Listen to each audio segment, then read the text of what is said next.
The first interstellar mission would not begin with silence. It would begin with noise so immense that later generations might struggle to believe the species had once been capable of it. There would be speeches, songs, countdowns, arguments, political theater, stock market hysteria, private prayers whispered in bedrooms, children watching from school auditoriums, old scientists weeping on camera, and a planet trying to act as though it understood what it was doing. For a few suspended hours, Earth would feel gathered into one wound of attention. A ship carrying the first humans ever sent toward another star would stand on the edge of departure, and every nation that still believed history could become larger than grief would try to claim a share in its meaning. Yet the deeper truth would already be waiting beneath the noise. The mission would not be difficult in the familiar sense. It would be asymmetrical.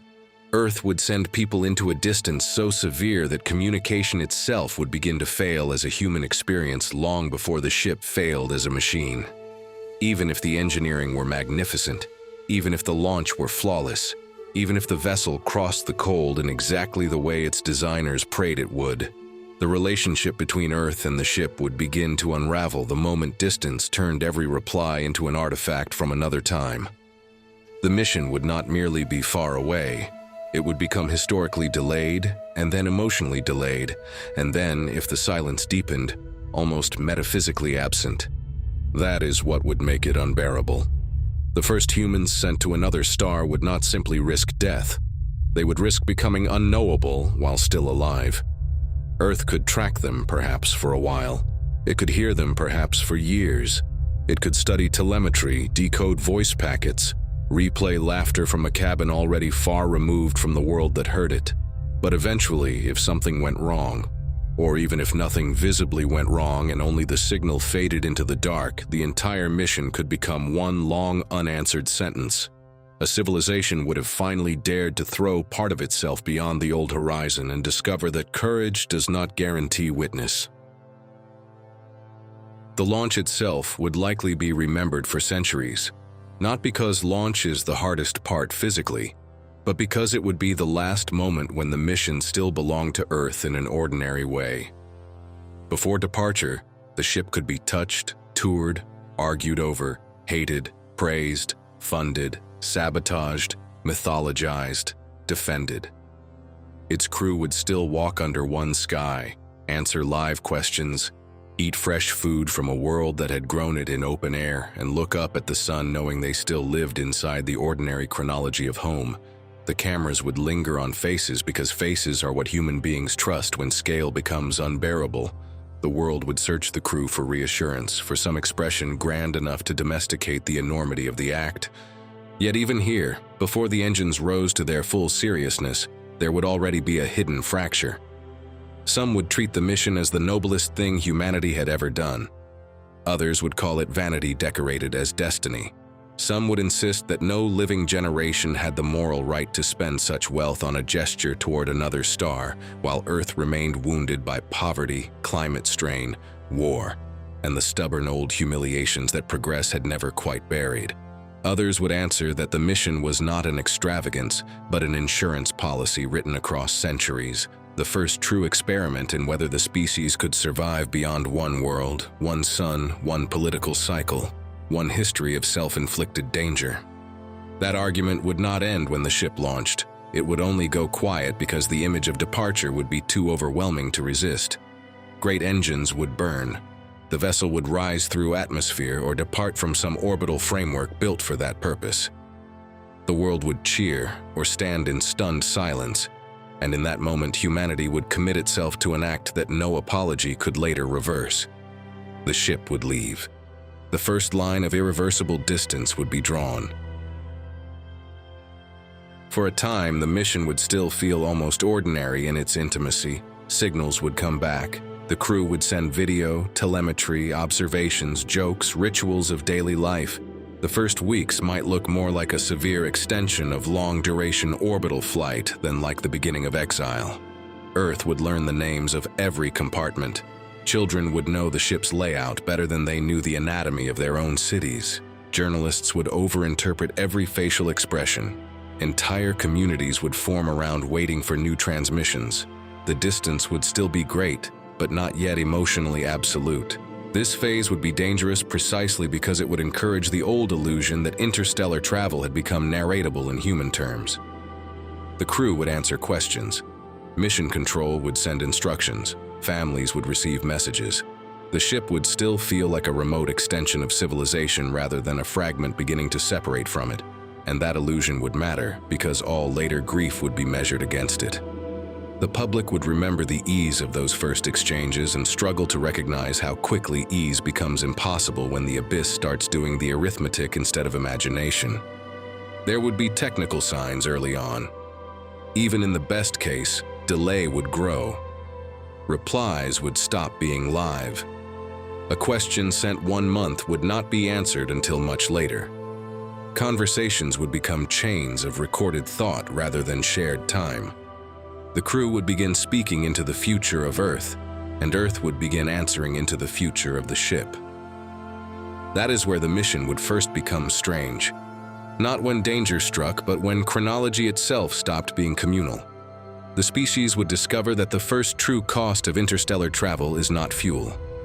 It is the loss of ordinary simultaneity. The crew would feel this before anyone else. They would still wake, eat, exercise, work, and sleep inside a functioning habitat. But communication with home would already be slipping out of the category of dialogue. A child's voice sent from Earth would arrive aged by delay. A joke recorded aboard ship would be heard on Earth long after the mood that created it had passed. News would curdle in transit, celebrations would arrive late, condolences would arrive late. Political upheavals, births, disasters, elections, funerals, all the little convulsions by which a civilization knows itself alive would begin reaching the ship as arranged remnants rather than ongoing reality. This would produce a form of loneliness that no previous expedition had ever endured. Sailors once left the shore for years, but they still believed the shore kept roughly the same time.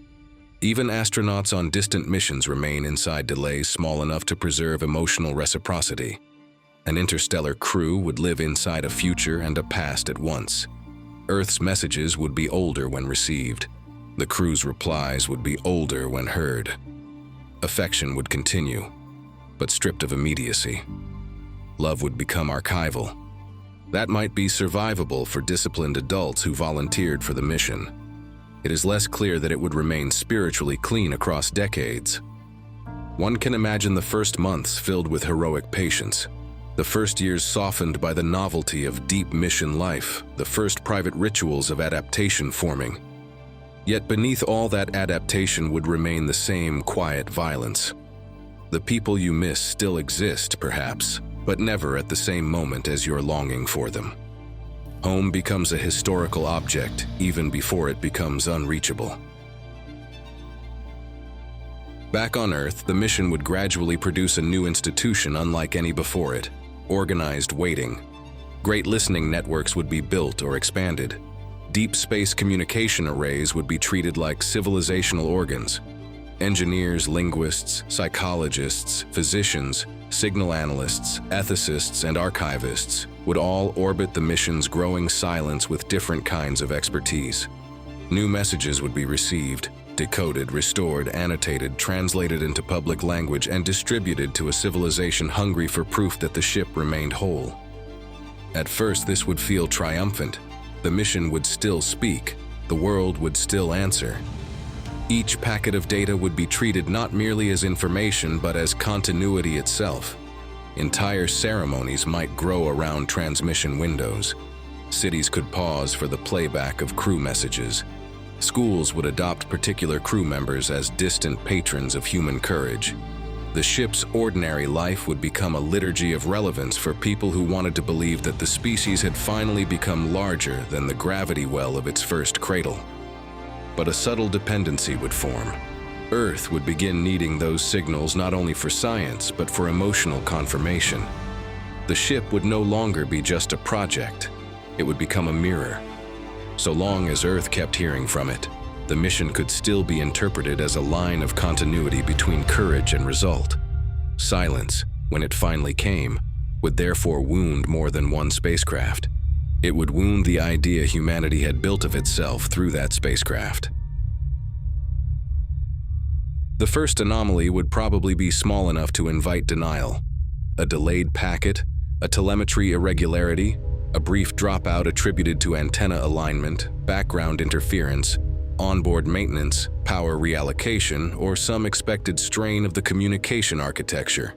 No great mission is free of noise, and interstellar noise would be enormous by nature. Signal degradation over distance, hardware aging, relay limitations, power budgets, and the tyranny of light time would all conspire to make imperfection look ordinary. That is why the first true sign of disaster might be almost impossible to distinguish from routine difficulty. Mission teams on Earth would respond the way engineers always do when the unknown still seems repairable. They would model possibilities. They would compare patterns. They would send carefully timed commands. They would wait through the light delay. They would receive partial answer or no answer and continue refining. Public language would remain controlled. No one would say lost because loss is a word institutions avoid until reality has exhausted every softer synonym. This period would be one of the most excruciating in the story because uncertainty would still be wider than fear. A communications dip is not a death. A silence of weeks or months, once interstellar delay is accounted for, is not yet annihilation. The ship might be healthy and merely busy. It might be damaged and repairing. It might have lost one transmission mode and retained another. It might have rotated improperly. It might be rationing power. It might be gone. All these possibilities can coexist for a terrible length of time when the distances are large enough. The universe allows ambiguity to survive far longer than the human nervous system considers humane. For the crew, if they were still alive during this first silence, the experience would be the inverse of Earth's. They would not receive a global announcement that contact had become irregular. They would live inside whatever immediate cause had produced the break. Perhaps a communications array had been damaged by debris or radiation. Perhaps software had drifted in some crucial interpretation layer. Perhaps power had to be diverted from transmission to life support or propulsion management. Perhaps an onboard crisis had simply made communications secondary while survival became primary. This asymmetry matters. Earth would experience the silence as abstraction. The crew would experience it as material condition. If an antenna failed, someone would walk past the damaged components. If a command stack corrupted, someone would stare at the interfaces where meaning had begun to fray. If a reactor hiccup forced power triage, someone would know exactly which systems now mattered more than speaking home. The first silence would therefore not feel identical on both sides. Earth would hear absence. The crew would hear machinery making demands too urgent to explain elegantly. And this is part of the cruelty. Even if the people aboard were resourceful, alive, and fighting intelligently, their struggle might register on Earth only as a blank interval. Heroism can vanish into technical opacity when the distance grows too large. A civilization may have sent its bravest people outward only to discover that bravery, once deep enough into space, does not always produce witness. When the silence lengthened, Earth would split into interpretations. Some would remain procedural. Engineers would ask about signal attenuation, antenna geometry, failure trees, timing windows, plasma interactions, hardware degradation, software corruption, relay architecture, power budgets, and every other cold instrument of possibility. Others would become mythic almost at once. The public does not leave a silence alone.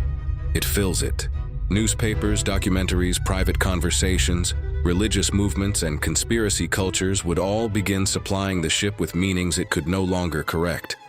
Some would insist the crew were alive and choosing not to answer, perhaps because something about the mission or destination had made them unwilling to remain accountable to Earth. Others would imagine mutiny, ideological fracture, catastrophic depressurization, sterile mechanical death, collision, or some new society forming aboard that no longer recognized the old obligation to transmit. There would be those who made the ship holy, those who made it a cautionary tale, those who claimed it had reached something humanity was not meant to know, and those who denounced the mission as proof that all great ambition ends as static. This is where silence becomes historically dangerous. A missing signal does not stay missing. It accumulates interpretation. The ship, by failing to answer, becomes available to every appetite that civilization has for fear, prestige, prophecy, and blame. The farther it goes, the less it belongs to its crew, and the more it belongs to those left behind to mythologize it. Governments would have to decide what to say, and those decisions would reveal more about Earth than about the ship. Some states would demand continued public funding for communication efforts on the grounds that the mission remained a sacred national or species-level responsibility. Others would begin, quietly at first, to call the listening project sentimental. The ship is gone, they would argue. Or, if it is not gone, it is beyond useful reciprocity. Resources should be spent on the living rather than on waiting for a voice from a machine so distant that every answer arrives half fossilized. That argument would be politically explosive because it would expose the difference between engineering patience and civilizational loyalty. If Earth turns away from the signal search too early, it seems morally faithless. If Earth continues indefinitely, it risks turning grief into an institution. Entire political careers might rise and fall on how much obligation the present owes to a mission launched by the dead. The ship would remain physically absent and yet continue rearranging power on the home world through the question of how much silence one civilization must endure before it admits that hope has become liturgy rather than policy. This would create a harsh philosophical atmosphere around the project. Does duty expire when communication expires? Is the mission still ours if the people aboard have become unreachable, culturally diverged, or simply unknown? The more Earth argues, the more clearly it would discover that sending humans to another star was never just an engineering event. It was a redefinition of the moral perimeter of home. Somewhere within that widening silence, the crew, or their descendants, would still be living some version of the truth. That truth might be catastrophic, mundane, noble, degraded, improvisational, or all of these in sequence. Perhaps contact was lost because of a preventable fault that nevertheless became mission-defining through bad timing. Perhaps the vessel survived but entered a power regime in which broadcasting home felt less important than preserving air and heat. Perhaps a medical crisis tore through social order. Perhaps a micrometeoroid event wounded key systems. Perhaps nothing dramatic happened at all, and only the communication spine slowly failed while the ship itself continued stubbornly onward. The horror is that Earth would not know which of these stories to believe. Somewhere between the stars there may still be laughter, funerals, ration meetings, arguments over maintenance doctrine, children learning celestial navigation, lovers making promises under recycled air, technicians rebuilding ancient circuit boards, and old people dying with Earth still preserved only in stories and filtered recordings. Or there may be only structure. Dead systems coasting through darkness with human names still stored in silent memory banks. The silence on Earth would contain all these possibilities at once. That is why the mission would become so haunting. Humans are not built to tolerate unresolved human fate at planetary scale. A single missing expedition can wound a generation. An entire starship carrying the first humans ever sent between suns, vanishing into ambiguity, would wound civilization's imagination itself. As years turned into decades, Earth's relationship to the ship would become increasingly archaeological. The last clear transmissions would be replayed obsessively. Analysts would scrutinize tone of voice, facial fatigue, background noises, power signatures, micro-expressions, routine remarks that seemed trivial when first heard and portentous later. A casual sentence about maintenance would become the subject of books. A small hesitation before a smile would be framed as evidence of hidden crisis. Entire disciplines of interpretation might emerge around the terminal phase of contact. This too would be tragic, because archaeology belongs naturally to the dead, and the ship would not yet be confirmed dead. It would be neither present nor absent enough to deserve clean grief. Earth would therefore inhabit the emotional terrain between hope and mourning, which is one of the hardest places for a civilization to live without distorting itself.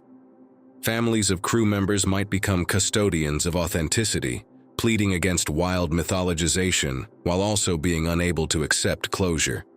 Religious communities might adopt the crew as saints of courage or martyrs of human ambition. Critics might treat them as victims of a species addicted to scale. Everyone would need them to mean something. Almost no one would be able to let them remain ordinary people far beyond reply. Here, the script becomes epic in the true sense. The ship would stop being only a machine and become a site of planetary meaning. Not because anyone planned that, but because prolonged silence forces societies to turn uncertainty into symbol. In that transformation, there is grandeur, but also a kind of theft. The farther the ship drifts, the less control its actual inhabitants retain over the story told in their name. One possibility would haunt Earth more than all the others. Not the possibility that the ship had exploded, though that would be terrible. Not even the possibility that the crew had died in some preventable cascade. The most unbearable possibility would be that they survived and continued for years, perhaps generations, while Earth never knew.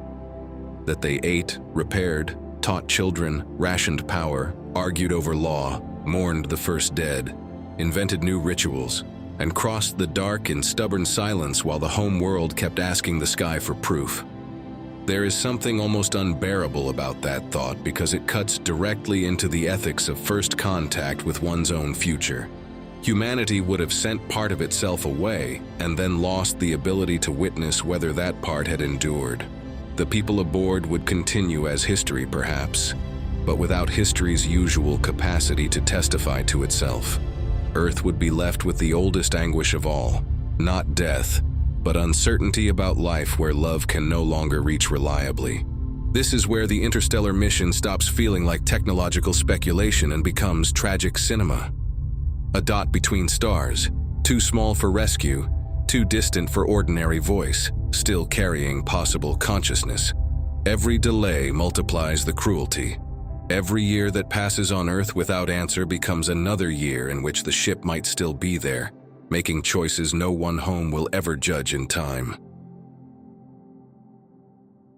A second generation on Earth would inherit the mission differently from the first.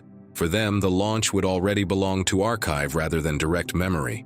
They would grow up with its images ready-made, its meanings already fought over, its crew familiar in the way old national heroes are familiar. They would not remember the first clean signal arrivals or the sudden tightening in mission control when anomalies first accumulated. They would inherit instead a world in which the ship had already been gone.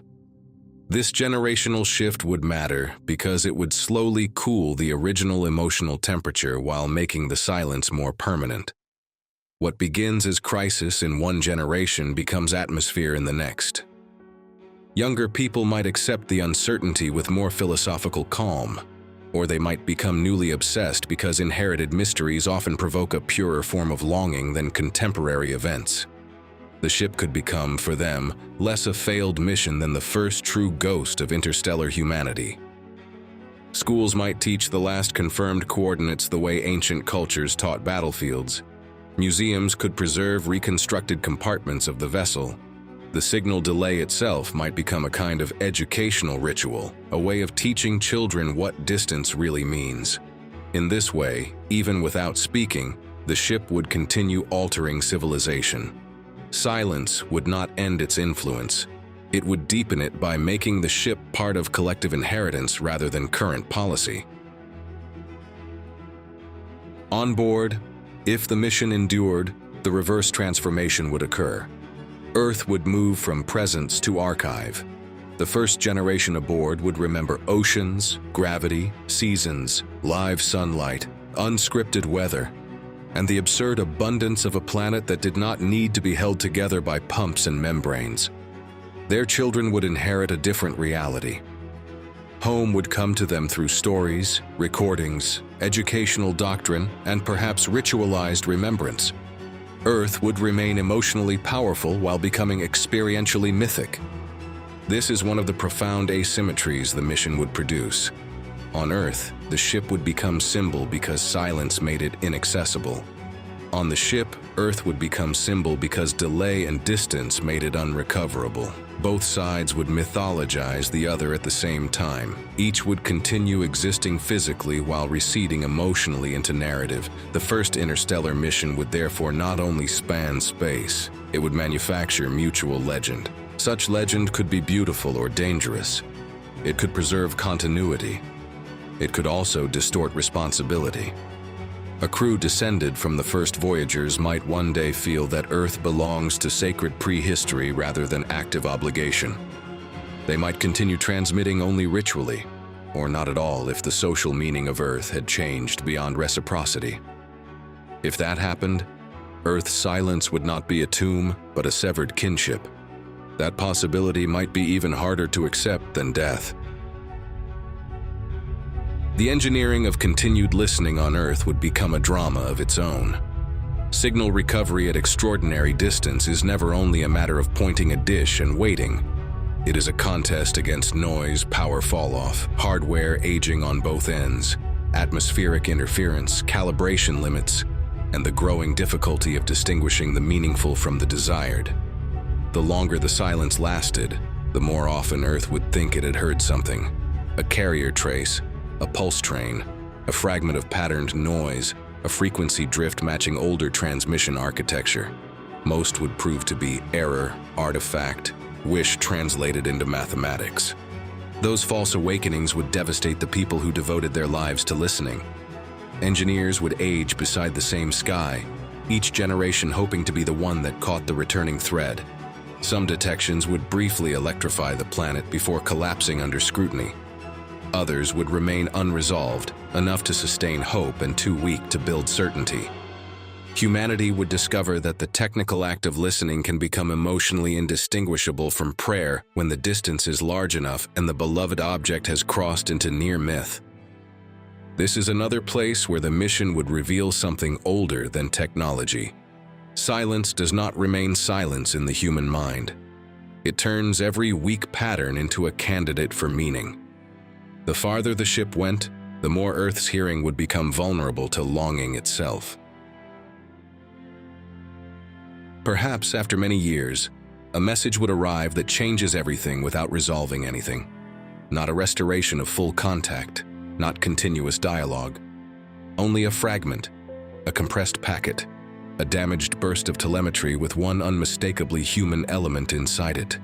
A voice, a symbol. A partial transmission proving that at some point beyond the last confirmed silence, the ship was still alive enough to answer. That single event would hit Earth like revelation. And then the cruelty would begin again. Because the message would already be old when received.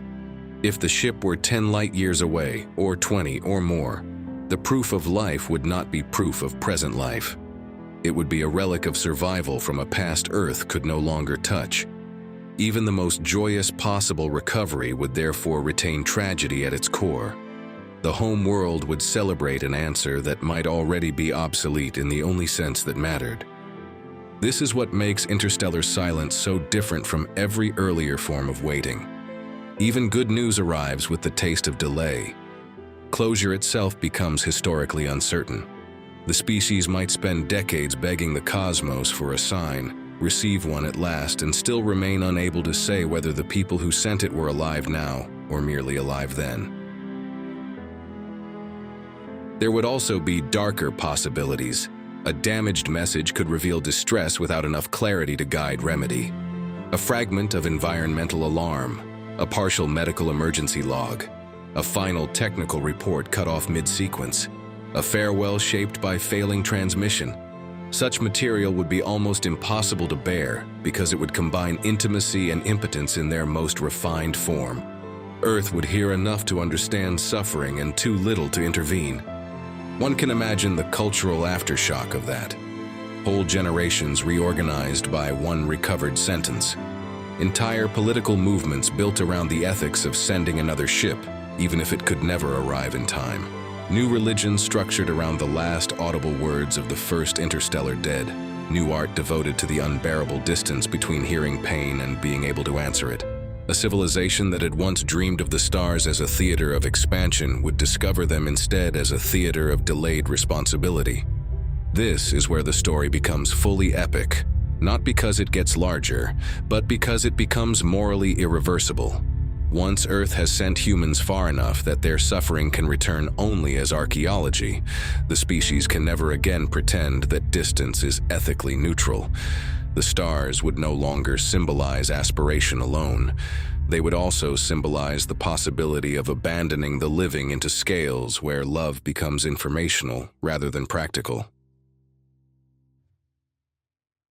And still, despite all of this, the ship might continue. That stubborn possibility would keep the whole wound open. Perhaps the communications spine failed completely while the habitat survived. Perhaps the crew reduced to a self-sustaining population and slowly ceased orienting their culture around a home they could no longer speak to. Perhaps they reached their target star and found reasons to husband power for local survival rather than earthbound sentiment. Perhaps their descendants looked back once, considered the years of signal delay, the fragile economy of energy, the new sky above their adopted world, and decided that history had become too broad to keep answering the planet that launched them. If that were the truth, Earth would never know it in time. The first humans to cross interstellar distance could become an entire people somewhere else, and the civilization that birthed them would still be on its original world staring into managed silence, unsure whether it had birthed a tragedy, a success, or a moral fracture too vast for old vocabulary. There is something overwhelming in that possibility. A species sends a ship hoping for knowledge and instead receives permanent uncertainty about whether the mission failed gloriously, survived quietly, or transformed beyond recognition. That uncertainty would become one of the great themes of human self-understanding. Not all descendants can be witnessed. Not every brave act yields a report. Not every frontier permits the old reassurance that if enough skill and courage are applied, the story will eventually come home complete. For those who remained on Earth, the mission would eventually divide history into before and after. Before, the stars were still places of scientific curiosity and narrative ambition. After, they would also be the place where humanity first discovered what it meant to send part of itself beyond the radius of ordinary reassurance. Exploration would become ethically heavier from that point onward. Every future proposal for interstellar travel would be argued under the shadow of the first silence. Some would say the lesson was caution. Never again send lives so far that help and hearing both become ceremonial. Others would say the lesson was endurance. Of course, the first attempt vanished into uncertainty. All true first attempts do. The answer is not retreat, but better ships, stronger relays, more patient expectations, and a deeper readiness to accept that the first line thrown into another star system may not return neatly to the hand that cast it. These factions would coexist for centuries, and both would claim the dignity of the lost crew in support of opposite futures. That is another reason the mission would remain epic long after its technical details had grown old. It would not merely have happened. It would keep happening inside debate, memory, and policy. Silence would make the ship permanently generative. Because no one knew its true ending, civilization would be forced to keep writing possible endings into itself. There may even come a time when Earth itself is no longer the central stage of the story. Human populations might spread through the solar system, perhaps beyond it in later eras, and the first lost interstellar ship would still remain foundational. Martian children, lunar historians, orbital archivists, and descendants living in artificial habitats could all inherit the same question. What happened to the first people who went so far that the species had to learn how to grieve without proof? This wider diaspora would change the emotional key, but not the wound. Different worlds would interpret the silence differently. Some may treat the first ship as evidence that humanity was always meant to scatter and accept uncertainty as the price of cosmic life.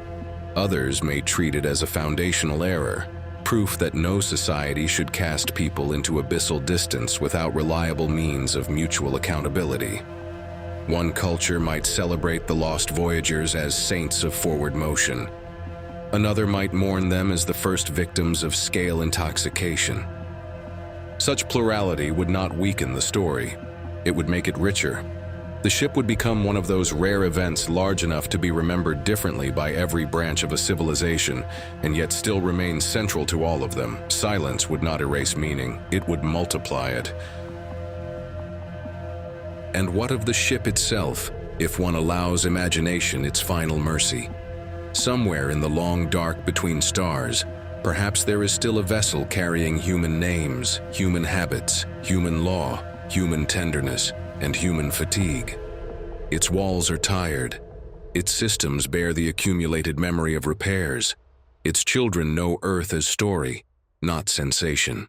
Its dead are remembered under a different sky than the one that once birthed the mission. Perhaps the first crew are gone. Perhaps their grandchildren or great-grandchildren have remade the language of purpose. Perhaps they still tell one another that a world of oceans once launched them into the black and kept listening long after the last answer failed. Or perhaps none of that survives. Perhaps the ship is truly dead, its records cooling, its compartments dark, its archives drifting mute through a region no rescue will ever meaningfully cross. The tragedy is that Earth cannot know which version to mourn. A tomb and a hidden civilization can cast the same silence backward across the abyss. This is the essence of the script. The first interstellar mission would not merely test propulsion, shielding, and patience. It would test whether a civilization can bear the possibility that its bravest act has become permanently unresolved, that it has sent living people beyond the zone where witness remains reliable. That the first true road to another star may also be the first road on which humanity learns that not all departures are meant to return a story complete enough to comfort those who stayed. There would be families on Earth who never fully rejoined ordinary history after the silence began. This is easy to say and difficult to imagine properly because modern societies know how to honor astronauts, soldiers, explorers, and the dead in neat ceremonial forms. But they are much less practiced at honoring people whose fate remains suspended in uncertainty for decades.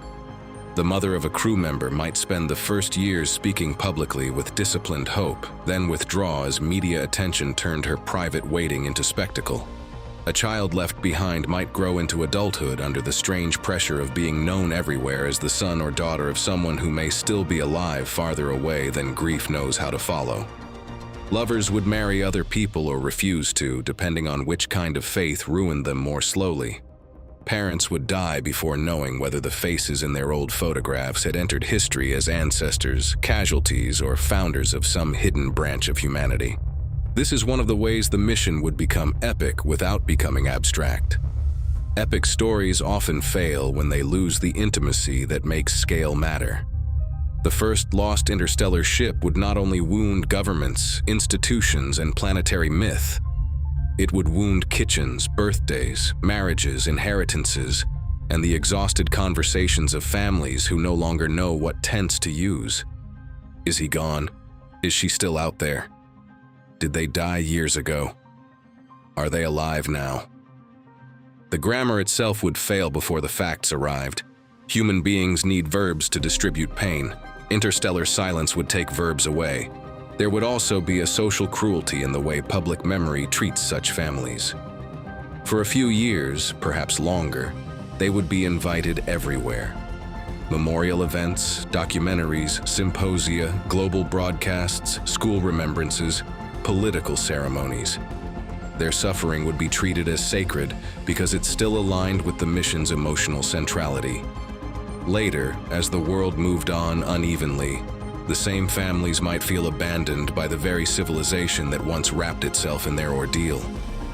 Their grief would remain punctual while public attention became seasonal. Every anniversary of launch would reopen the wound under camera light. Every quiet year in between would prove how little a planet can sustain another household's uncertainty unless that uncertainty still serves some symbolic hunger. And still, some of them would go on listening. They would keep old devices, old recordings, old letters, old delayed voice packets from the first years when the ship still answered. They would build private liturgies around reply tones and archived laughter. They would become, without choosing to, custodians of a species-level heartbreak small enough to sit in one living room and large enough to haunt generations. Inside the ship, if the mission survived its communications failure, social order would begin to evolve under conditions unlike any Earth civilization had ever endured. In the early years, while contact with home remained regular enough to feel morally binding, the crew might still think of themselves primarily as representatives of Earth, ambassadors of a world that remained emotionally immediate. Once the silence deepened, that identity would begin to strain. A mission designed as a voyage can remain a mission only so long as its destination and its point of origin still govern daily meaning. But a ship cut loose from ordinary reply becomes something else. It becomes a place. It becomes a polity. It becomes a closed argument between survival, memory, and invention. This transition would not necessarily be dramatic at first. It might begin with small things. A maintenance decision made without consulting Earth because consultation is no longer possible. A school curriculum rewritten to fit ship life rather than planetary ideals. A ritual of remembrance shifting from direct loyalty to Earth toward a more symbolic relationship. Children asking practical questions that contain a philosophical revolt in miniature. Why do we say home if none of us can go there? Why do we store messages for people who may be dead before they hear them? Why must our laws still sound like echoes of a planet our bodies have never touched? The adults who launched from Earth might resist such changes fiercely because resistance would feel like fidelity. But time has its own politics. A first generation can inhabit sacrifice. A second generation must inhabit reality. If the ship was still moving, still feeding itself, still repairing itself, and still carrying descendants through dark, then moral authority would slowly migrate from the memory of departure toward the necessities of endurance. At that point, the ship would cease to be merely humanity's first interstellar mission and become humanity's first independent interstellar society, born not from triumph, but from prolonged absence. There is grandeur in that possibility, but no comfort. It means the crew might survive beautifully and still become irretrievable in the only way Earth was prepared to understand survival. The silence would not have hidden a failure. It would have hidden a transformation. A further cruelty would lie in the way onboard politics might harden under conditions of non-reciprocity. A vessel intended for an interstellar voyage would already be a tightly managed environment. Every gram of matter matters. Every subsystem is entangled with others. Every disagreement occurs inside walls that cannot be escaped in any ordinary human sense. When contact with Earth fails, one entire layer of reference disappears. There is no higher authority to appeal to, no mission control to mediate, no living symbolic parent world capable of confirming that today's sacrifices still match yesterday's promises. That vacuum of authority could produce nobility or terror, perhaps both in alternating seasons. One captain or council might carry the ship through the silence with humility, transparency, and an almost unbearable discipline of shared burden. Another system might harden into necessity-justified command, where every request for explanation is treated as a threat to survival because survival has become too tight to leave room for dissent. Some faction might demand that the mission remain loyal to Earth's founding charter no matter the cost. Another might argue that a dead charter has no right to govern the living when those living have inherited circumstances the charter makers never truly understood. The frightening thing is that both sides could be partly right. Earth's original ideals might preserve the moral dignity of the voyage. They might also become a crushing inheritance when conditions aboard have changed beyond what the first planners imagined. A ship in prolonged silence would therefore become a laboratory in one of the oldest political questions. How long can the dead govern the living? On Earth, that question is softened by institutions, geography, plurality, and alternatives. On a starship between suns, it would be sharpened by steel walls and finite oxygen. A society formed under those conditions could remain admirably humane.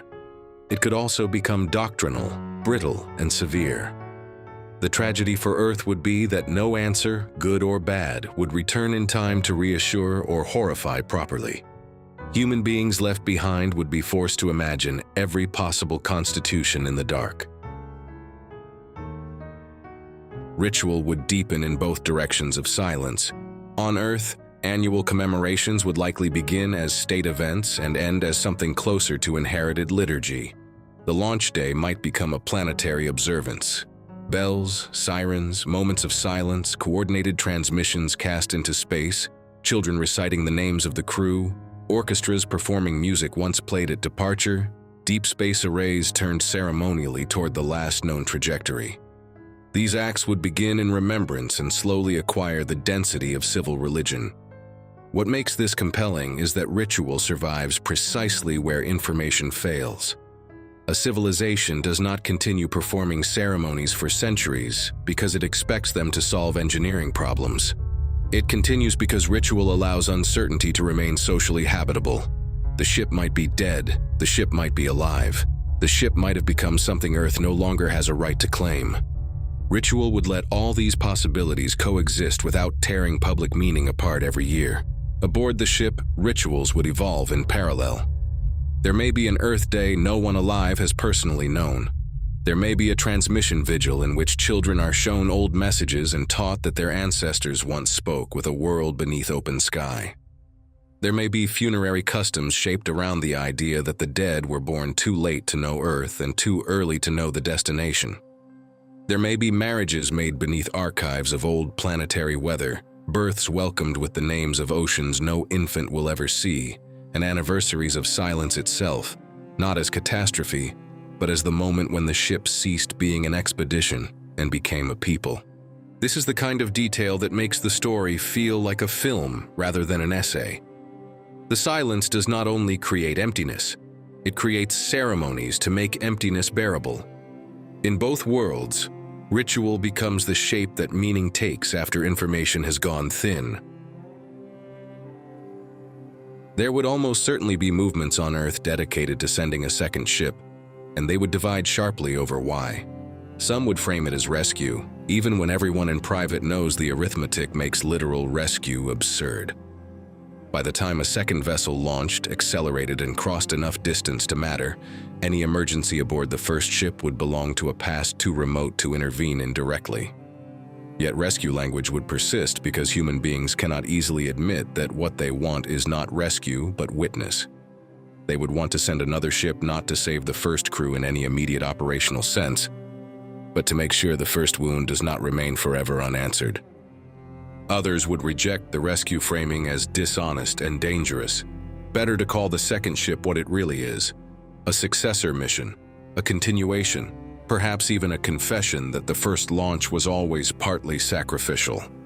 These people would argue that sentimentality is the most lethal impulse in long-range exploration. If humanity is going to become interstellar, it must do so with clear eyes about delay, mortality, and non-reciprocal causality. One cannot build a civilization among stars while still speaking like a nation grieving one missing aircraft. The conflict between these two attitudes would be politically and artistically explosive. One side would insist on continuity of feeling, the other on continuity of realism. Both would accuse the other of betrayal, and beneath the argument would remain one unbearable fact. The first ship's silence had already forced Earth to confront whether interstellar ambition was compatible with old human expectations of accountability at all. If a second ship ever launched, it would do so under the shadow of the first. That alone would change everything. The species would no longer be sending its first brave emissaries into the unknown. It would be sending descendants after a silence, and that is a darker kind of courage. Time would make the silence stranger, not simpler. After enough centuries, the original technologies of transmission, compression, language encoding, and signal authentication might themselves become partially archaic. Earth's civilization would evolve. Its media systems, political structures, moral vocabulary, and scientific frameworks would all change. The ship's surviving transmissions from the early era might require constant reinterpretation as formats, languages, and assumptions drift. The first mission could then become vulnerable to a second loss, not just the loss of contact, but the slow loss of interpretive intimacy. A message recorded in one age does not remain transparent in another merely because the bytes survive. Context decays, jokes become opaque, tone is misheard, technical terms drift, cultural references turn into puzzles. One can imagine a future scholar listening to a once ordinary cabin conversation the way a modern reader struggles with a fragmentary text from antiquity, sensing humanity vividly and understanding it imperfectly. The interstellar crew would then become ancient while still perhaps physically ongoing somewhere beyond Earth's hearing. This layering of time would intensify the tragedy. The first ship would not just go silent. It would slowly move from current event to legend, from legend to history, from history to partially interpretable archive. Yet because there would never be a clean ending, it would retain a burning present tense inside all those historical layers. It would be old and unresolved at once. Civilizations are not comfortable with such objects. They either canonize them or turn away. That is why the mission might outlast nations, religions, languages, and still remain emotionally active. A clean tragedy can be archived. An unresolved one continues mutating with every era that inherits it. Meanwhile, if the ship endured, its own archives of Earth might be becoming thinner, more symbolic, and more precious. The first generation would know the difference between archive and memory. Their children might know only the archive. Their grandchildren might know only curated memory, the version of Earth that ship society judged worth preserving. This is where reality quietly turns into canon. Weather clips become sacred media. Oceans become a motif rather than an ordinary body of water. The sun of Earth becomes not just a star, but a remembered sky condition. Some earthly things would survive because they are emotionally portable. Others would disappear because no one had enough use for them to teach them forward. This is one of the most moving possibilities in the whole scenario. Somewhere between stars, human descendants may still speak of rivers while no one on board has ever seen unbounded water. They may use metaphors of forests, dust, rain, streets, and seasons long after those words have become partly ceremonial. Their language would preserve home not as geography, but as inheritance. Yet inheritance always edits. What remains would not be Earth exactly. It would be Earth after compression by grief, distance, utility, and devotion. That means Earth itself, were it ever to meet these descendants again, might not recognize what parts of itself had mattered enough to survive. The homeworld left behind would become a kind of ancestor text rewritten by life in transit. Silence would not merely hide the crew, it would slowly turn the origin world into scripture on board. One can also imagine the most brutal of all outcomes. Not total silence forever, but intermittent signs just frequent enough to prevent closure and too rare to sustain understanding. A pulse after 50 years. A telemetry burst after another 30. A damaged educational archive recovered after a century, proving that at some point children had still been aboard.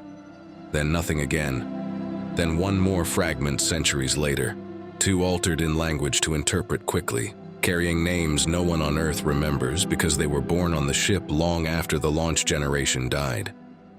This kind of broken continuity would be almost impossible for civilization to metabolize cleanly. Each fragment would shatter the previous emotional settlement. If people had accepted the ship as dead, proof of ongoing life would reopen every wound. If people had canonized the crew as timeless heroes, evidence of messy, ordinary survival would complicate the myth. If people had moved on, the fragment would drag history backward into relevance again. Intermittent contact is in some ways crueler than total silence because it denies both hope and mourning their final shape. And with every fragment, the central truth would sharpen. Earth had launched something it could no longer contain emotionally.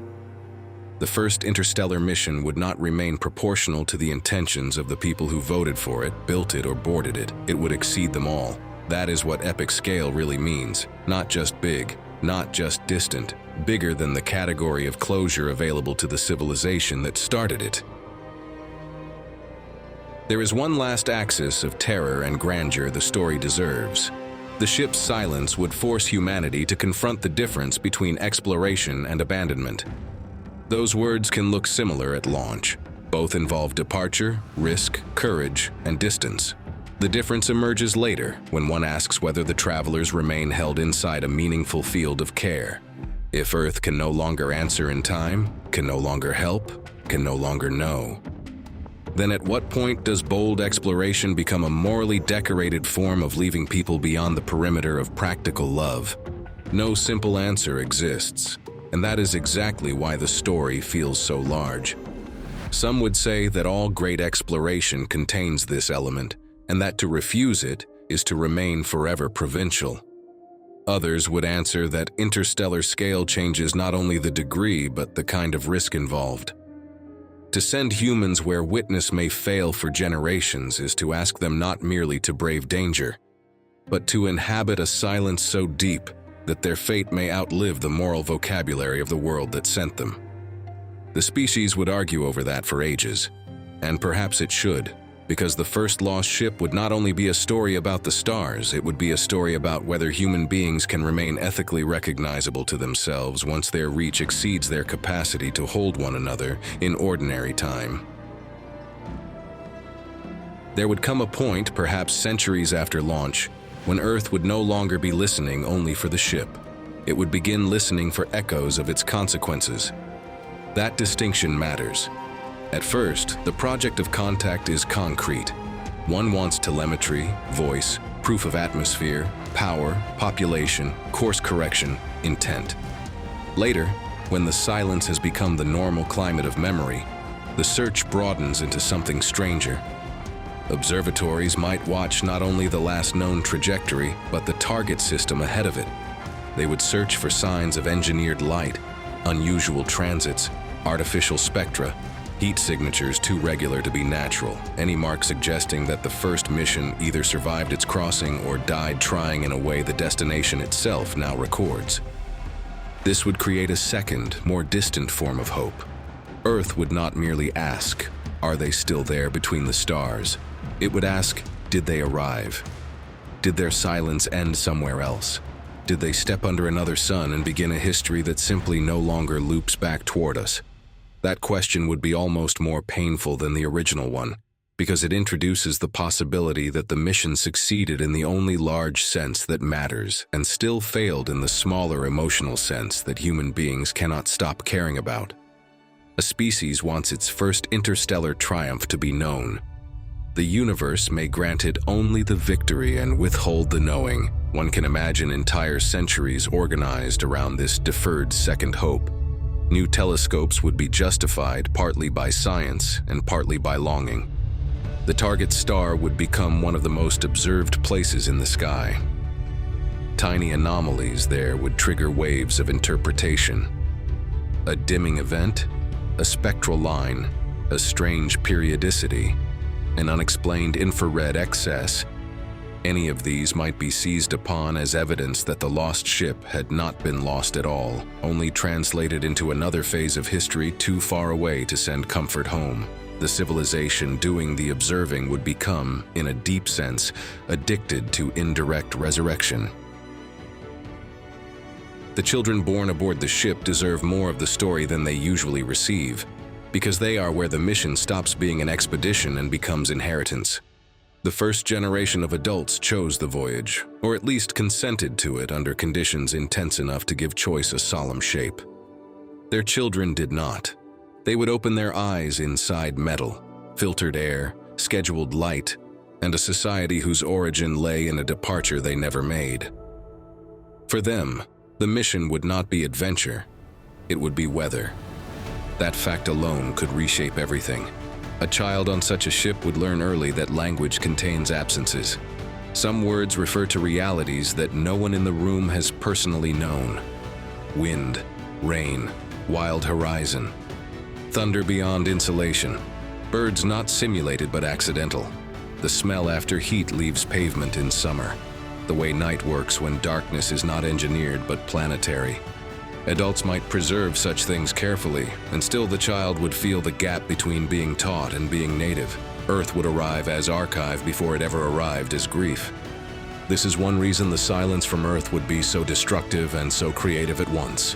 So long as the ship still spoke with home, children could imagine themselves as part of an exchange.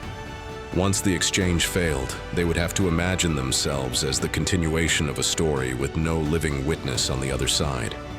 Some might find pride in that. Others might feel cheated by it. Many would likely feel both. They would inherit a grandeur they never asked for and a loneliness they never deserved. Over time, that could produce a ship culture of extraordinary emotional complexity. The old might speak of Earth as fact. The young would experience it as obligation, myth, or burden. Some children might devote themselves to preserving origin memory with almost religious seriousness because they sense that forgetting would be a second death. Others might rebel, insisting that a world that can no longer answer has no right to dictate the meaning of the only world they actually know. Such conflicts would not be academic. They would enter school, law, marriage, mourning, and the politics of every repair decision that asked whether the ship exists for a destination, for its current population, or for a home that survives mostly in sacred recordings. Back on Earth, machine reconstruction would eventually become one of the great temptations. If the ship no longer speaks, perhaps it can still be simulated. Feed the archive into sufficiently advanced models. Rebuild the known habits of the crew, extrapolate likely social dynamics, model likely failure trees, predict probable governance transitions, reconstruct, from the final clear decades of contact, the most plausible branching futures of the vessel. Civilizations comfortable with artificial intelligence would almost certainly try this, first cautiously, then obsessively.